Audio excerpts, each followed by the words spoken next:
ito pa yung isang malala dyan. Ang isa pang malala dyan, ito yung matinding na expose kanina. Ang bawat opisina ng gobyerno, mayroong accountable officer. Ibig sabihin, siya yung may hawak ng pera. Halimbawa sa OBP, mayroong nakadesignate doon na disbursing officer. Para sa confidential funds, ang tawag yan is DO, Special Disbursing Officer. Sa OBP, ang Special Disbursing Officer, si Gina Acosta. Pagdating doon sa DepEd, si Edward Farda.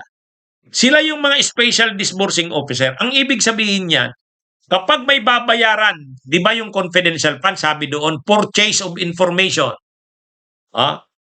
Reward. May binigyan ka ng reward. Mayroon kang binigyan ng bayad, purchase of information.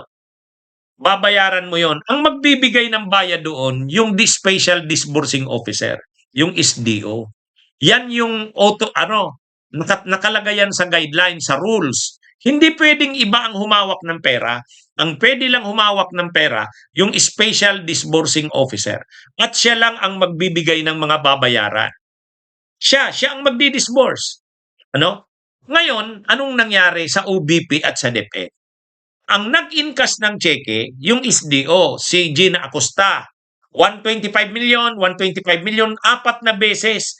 125 million noong 2022, tlong 125 million din noong 2023. Si Gina Acosta yan sa Office of the Vice President. Ngayon, pagka-incas niya nung 125 million, 125 million, kanino niya binigay? Kay Cornel Lachica. Si Cornel Lachica, siya yung commander ng Vice Presidential Security Group. Pwede bang ang commander ng Vice Presidential Security Group, siya ang humawak ng perang ganun kalaki? Hindi naman siya disbursing officer eh. Hindi rin siya accountable officer.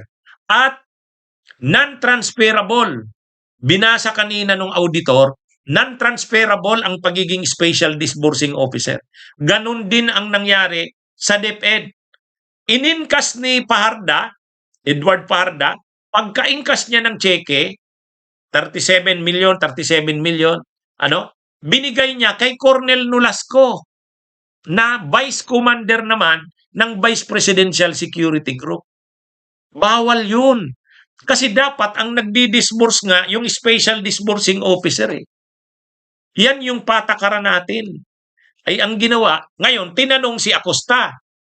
Nung nagkaroon ng pagdinig sa Kamara, tinanong yan si Gina Acosta, bakit mo binigay kay Lachica? Hindi naman yan yung disbursing officer at saka hindi transferable yan. Ang sabi ni Gina Acosta noon sa pagdinig sa Kamara, yan po kasi ang instruksyon sa amin ni VP Sara. Malinaw, si Sara Duterte ang nag-utos sa kanila. Kasi pagdating kay Lachica, kay Nolasco, wala nang balita kung saan napunta. Wala na. Kaya iyan mga kabunyog, mga kababayan. Yan ang nangyari dyan. Kaya nga, hindi talaga pwedeng hindi umattend sa pagdinig next week. O baka nitong week na ito, baka kayanin pa. Hindi pwedeng hindi umattend si Acosta at si Paharda. At pagkatapos ipatawag si Paharda at Acosta, dapat ipatawag din sila Chika at Nolasco. Hindi talaga pwedeng hindi. Mga kabunyog, napakalinaw dito. Napakalinaw ng pambubudol sa atin. Kaya, itong si COA Auditor, Shailene Del Campo, siya ang nagsabi na nung umattend siya sa hearing last year, nung 2024 pala, sinabi mismo ni Gina Acosta, yung Special Disbursing Officer, na tinurn over niya, linipat niya yung mga naingkas niya na milyon-milyon, 125 million, 124 na beses yun. Pinasa niya kay Cornel Lachica. Bakit? Instruction daw ni Sara Duterte. Yan mga kabunyog, mga kababayan. Yan ang malinaw dyan. Kaya, paano ngayon sinasabi ni Amy Marcos, di ba? Last week, Sinabihan niya yung testigo last week, ha? Sinabihan niya. Hindi naman pwedeng maging accountable si VP Sara, accountable officer, kasi ang accountable diyan yung SDO, yung Special Disbursing Officer. Hindi naman pwede, kasi head of office siya. Siyempre yung Special Disbursing Officer, susunod yan sa sasabihin ng head of office, ng head of agency. Oh, anong sabi ni Sara? Ibigay mo kay Cornelia Chica. Sumunod lang si Gina Acosta. Ganon din si Edward Paharda. Ah, yan yung nangyari diyan, mga kabunyog, mga kababayan. Napakalinaw yan. Kaya hindi talaga libre diyan si Sara Duterte. Ha?